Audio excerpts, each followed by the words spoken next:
ምን አደረኩ? ቆይ ልጨርስ ማለት ያረኩትን አደባባይ ላይ ወጥተሽ ተናገሪ ሲልኝ ምን ላድርግ? ለኔ ነገርኝ ለኔ እንደዚህ ምን ተነክቶበት እሱ እኔ እኮ ለእሱ ምስክርነት የሰጠሽው ምን ሚስጥር ወጣበት ነው? እሱ የትንሿ ልጅ ኃጢአት አይደለም ልጅ መውለድ ማለት ነው። ወጥተሽ ምስክርነት የሰጠሽበት ምክንያት አንቺ ምንድነው? ምን ተፈጥሮ ነው ብለሽ መጠየቅ የለብሽም። ሚስጥር ወጣበት ነው አንቺ ወጥተሽ ይቅርታ አስጨርሽኝ። እኔ የምረዳው ጥቅም ፈልጌ ካልሆነ ያን ሰው ወጥቼ ብር አልሰጠኝም ብዬ እየከሰስኩት ዛሬ ወጥቼ ለሱ ምስክር ሆነው በምን ምክንያት ነው? እሷን ለመጉዳት እሷን ለመጣል እሱን ለመጥቀም ካልሆነ በምን ምክንያት ነው ለሱ ሚስጥር ወጥቼ ምስክርነት ምሰጠው? ጥቅም ምን ነው የኔ ዳዋ? እኔ እኮ ጉልበቴ ሁሉን አይደል? እኔ እኮ ይሄ ነገር መሀል ላይ ገብቶ ሰይጣን እሱ መጥቶ አልቅሶ ይሄን ነገር አድርጊልን ባይለኝ እኮ ሲያለቅስ ለምን ለልሽ መጣሽ? አሁን ሳሪ ምን አዱም እየጠየቁሽ ነበረ። በጣሽ ባልሽ ትንሽ እንደዚህ እያለኝ ነው ምን ሆናችሁ ነው ብለሽ እንኳን አልተናገርሽም። እንደው ምን ስትልክልኝ ራሷ ትንሿ ናት ቪዲዮን ሼር ያደረገችልኝ። ሙዴ ናት አይደለችም? በእናትሽ ሙዴ አይደለችም በይና አልኳት። ራሷ ነው ትክክል ነሽ። እኔ አሁን ማለት ነው ጥቅም ምናምን ሳይሆን እኔ ያን ሁሉ አላውቅም። ይሄንን ያኔ 130 ሺህ ብር የገባውን ማለት መካድ ስለማልችል ያኔ እቃ የገዛሽውን ሶፋ ቀልብ ያደረግሽውን ልጆቹን አንቺ ጋር እንዲቀር ተናገሪልኝ አለ። በቃ ይሄን ይሄ ጥፋት ከሆነ ምክንያት ማን ጠይቆት ይሄን ማን ጠይቆት ብለሽ ለምን አልጠየቅሽም አንቺ?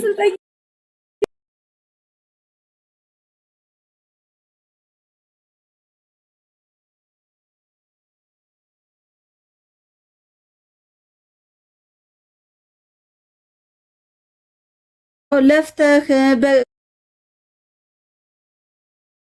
በደሃ ስትሆን ትረገጣለህ ወንድም አለ። ምክንያቱም ምን መሰለ እዚህ እነን ጊዜ እኮ የሆነ ስራ ቢኖረኝ ሂጀም ተንከልክየም ያን ሁሉ ነገር አላደርግም ነበረ። የሆነ ስራ ቢኖር በሰዓቱ ስራ ስለሌለኝ አድርግልኝ ሽሉ እሺ ብዬ ሁሉን ነገር በማድረጌ እሺ ብዬ እቃ በመጫኝ እሺ ብዬ አብሬ ከነሱ ጋር ስለሆንኩ ይሄ ነገር ተከተለ። ስለዚህ ሰማነሽ እኮ ቆይኝ ሰማነሽ መረጃውን የተናገረው ነፃነቴን አውጥታችሁ ይሄ ሰውዬ የሚባለው ይምጣ ከመጣ ከሆነ 130 ሺህ ብር በሱ ስም የገባልሽን ደረሰኝ ይዘሽ ነኝ። እኔ አወጣለሁ እኮ አልኳችሁ። ከዚህ በኋላ ግን ልጆቹ የሆነ ነገር ቢሆኑ ከተጠያቂነት አታመልጭም እያለሽ እኔ ለምንድን ነው የምጠየቀው? እኔ ለምንድን ነው የምጠየቀው? ነገር አይደለ አሁን ውልና ማስረጃ አለ ቤቱን እነሱ የአዲስ አበባ መታወቂያ ምናምን ስለሚል ውልና ማስረጃ አለ አይደለ? እዚህ ጋር የተፈራረምነው አለ አይደለ? እሱነን የውልና ማስረጃው የቢሮ አለ አይደለ? እሱን ቢሮ ሂጄ ቤት ያከራየውን ሰው እየጠርቼ እኔ ከራሴ ካወረድ ቆይቻለሁ አይደለ? ነገር ግን ለራሴም ያሰጋኛል። ለምን በውስጥ ዛቻ አለ። አሁን ትንሿ ዛቻ ልካለች አይደለ? ግን እዚህ ጋር ዛቻ እንዲህ ብለሻል ብያለ። ለምን እቺ ልጅ ተናዳ የሆነ ነገር አለች አይደል ብትል ፍርዷ ነው። ትክክል ናት።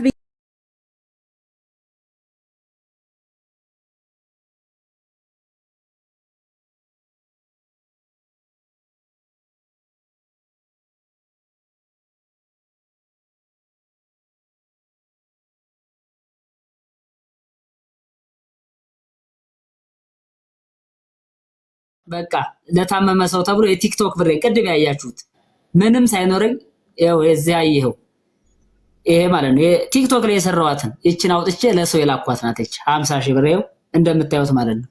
እንኳን ተባብረን ልንሰርቅ የቶቻችንን እንትን የራሳችን ማለት ይቅር በቃ 50 ሺህ ብር ነው ይቅር ከሐቅ አይበልጥም። አሁንም አዛውብነህ በድጋሚ 28 ሺህ ብር ተልኮለታል። እዚህ እንደምታዩት በጣም በርካታ ናቸው። ይሄ ደግሞ ለአንዳርግ ካሳሁን ታቆታላችሁ ወንድማችን 50 ሺህ ብር ላክ ተብዬ 50 ሺህ ብር የላኩበት ነው። ይሄው አንዳርግን ታቆታላችሁ ሁላችሁ 50 ሺህ ብር። ይሄ ስንታየው መብራቱ ወርቁ በሚል አካውንት 20 ሺህ ብር ገብቷል እዚህ ጋር። ኦኬ ይሄ ለሙዳይ ብድር ተብዬ ነው ይሄን ከፍሎኛል 10 ሺህ ብር ለሙዳይ ቅድም ያለቻችሁ ነበር። ከዛ አሁን ብር ቸግሯ እሱ ላይ ያለውን ከመጠየቋ በፊት ሰጥቻት የተመለሰልኝ ብር ነው ይሄ። እዚህ ጋር ደግሞ መዓዛ ውብነህ አዳነ እንደገና 10,000 ብር። በጣም በርካታ ብሮች የገቡት መዓዛ ውብነህ አዳነ የሚል አካውንት ላይ በጣም በርካታ ብሮች።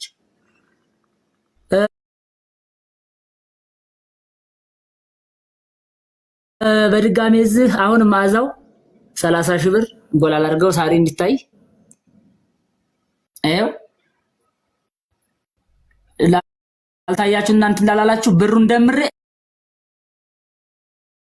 አንዱ ስለሆንኩኝ እኔ ልናገር ያለሁት ቆይ ልጨርስና በቃ ሲሉኝ አንዱ ብር የላኩለት ሰው እንግዲህ እዚህ ነው ያለው ተመልከቱ። ሌላው ደግሞ አሁን መዓዛውን 10,000 ብር ተልኮለታል። የመዓዛውን ባልፈው በጣም በርካታ ስለሆነ መንገደኛ እነዚህ ልጆች እንትልና አንተ ታጣራለህ ማለት ነው ማን እንደሆነ ቁጥር እንትንላለን። በነገራችን ላይ ወደ ህግ ሲከድ እኮ ነው ከተከሰሱ የነዚህን ሰዎች አካውንት ምን እኮ ህጋዊ ሁኛ እንትን ማለት እችላለሁ ራሴ ነፃ ለማድረግ ችግር የለም። በመረጃ ነው ህግ ሲጠይቅ እኔ ነኝ መዓዛው እኔ ነኝ ገብቷል ዮሐንስ ከእኔም ገብቷል ዮሐንስ ሐምራ ምንድነው የምትለው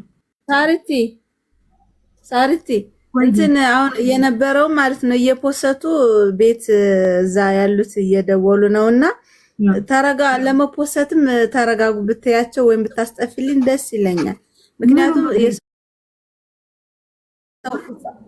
ፍጻሜውን ሳያውቁ ሙዳይ ሌባ ምናምን እያሉ እየፖሰቱ ነውና እንደው እስኪ የሆነ ነገር ብትይልኝ ደስ ይለኛል። ይሄ ነገር ሁሉ ጊዜም ያጋጥማል እኮ ምክንያቱም ማለት አንድ ጊዜ እንግዲህ እንዲህ አይነት ነገር ሲፈጠር ሚስ አንደርስታንዲንግ ሲኖር ይፈጠራል። አንቺ ለመባልሽ ሳይሆን ለመሆንሽ ነው መጨነቅ ያለብሽ። ስለዚህ ምን ችግር እሺ ለቃጥረኔ ተራውን ልጨርስ። እስከዳር የምትባል እስከዳር ማን የሚለው ቆይ በጣም አጎላሁት።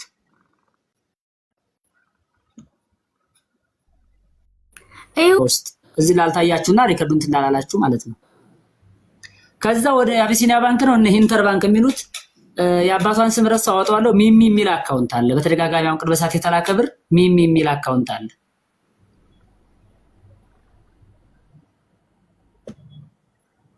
ይሄ ደግሞ ባለፈው ክንዱ ጋር ስንከራከር የነበረው ብር ተልኮ ይኸውልሽ ሳሪ ይታይሻል። ምንድነው የሚለው ሬድሚ ነው የሚለው ይሄ በዚህ 290 ተላከ እንደምታዩ እዚህ ጋር እሱን እየጠበቅኩኝ እንደ ዛሬ ተልኮ ቶሎ ስለማይገባ ባንክ ለኢትዮጵያ ነገ ተጠብቆ እሱ ማለት ነው ጠበቅን። ይሄ ብሩ እንደገባ ማታ ይሰጠው ተባለ። ይሄ ብር ላይ ተላከ። ከዛ በኋላ ኮኔክሽኑ ቆመ ማለት ነው። አሁን አለላ ምን እንደሆነ ታውቃለህ? ብዙ ጥፋቶች ያሉት አንተ ላይ ነው። ብዙ ነገሮች ያሉት አንተ ላይ ነው። ምክንያቱም አንድ ሰው አካውንቱን ለራሱ መጠቀም ሲገባው የተለያየ ሰው ባንክ ብር እየገባለት አውጣና ለዚህ ያስገባ ሲባል ሰው ለምን ብሎ አለመጠየቅ ይሄ በጣም ነው የሚያሳዝነው፣ በጣም ነው የሚያሳፍረው። ምክንያቱም በቃ አጥፋው። አንተ ልጆች አሉ፣ ነገ ከነገ ወዲያ ብዙ ነገር ትሄዳለህ። አካውንት ላይ ብር ሲገባ ሲወጣ እንደዚህ ላክ እንደዚህ ስትባል እንደ ህፃን ልጅ ዝም ብለህ ስትላላክ ስትታዘዝ መቼም በጣም ያሳዝናል፣ በጣምም ያሳፍራል። አንድ ጊዜ አሁን አንተ እኔ ጋር ብር የለም ነው የምትለው። እኛ አሁንም አንተ ጋር ብር አለ ብለን እየጠየቅን አይደለም። ግን ለዚህ ሁሉ መዘረፍና ለዚህ ሁሉ ነገር ተጠያቂ አንተ ነህ፣ ተባባሪ ነህ። በቃ ሌላ ምንም ነገር የለውም እንደኔ በቃ ሌላ ነገር የለውም። ከዛ ውጪ አንድ ጊዜ እነዚህ ልጆች ተበልተዋል። አሁን እናጣራለን፣ ችግር የለም። መዓዛ የምትባለው ምንም የምትባል ግን የዚህ ሁሉ ዋና መሰላል አንተ ነህ። እኔም ልጨርስ። ቅድም እንዳልኩሽ ነው ሳሪ ኦፍ ኮርስ እንደ አንድ ወንድም እኔም ጥፋተኛ ተብላ በቃ ጥፋተኛ እና ታሰር ቢሉኝም ምክንያቱም እውነት ስለሆነ የኔ ጉዳይ ሳይሆን የብዙ እህቶቻችን ጉዳይ ስለሆነ ቅድም እንዳልኩሽ አም ኦፕን ያለውበት የታወቀ ነው። ምንም ችግር የለ።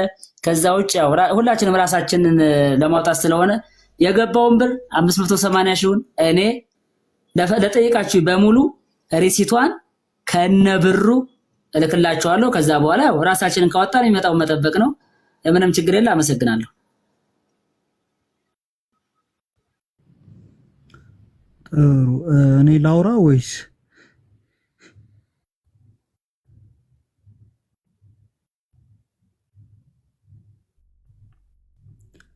ይሰማል የኔ ድምጽ መንገደኛው ሞኒተር አውራ። እሺ እኔ ያው ኦልሞስት መጀመሪያ ጥያቄ መጠየቅ የምፈልገው እኔ ትንሿን ነው። እስካሁን በጣም ከገባሁበት ሰዓት ጀምሮ ሳዳምጥ ነበርና ያው እኔም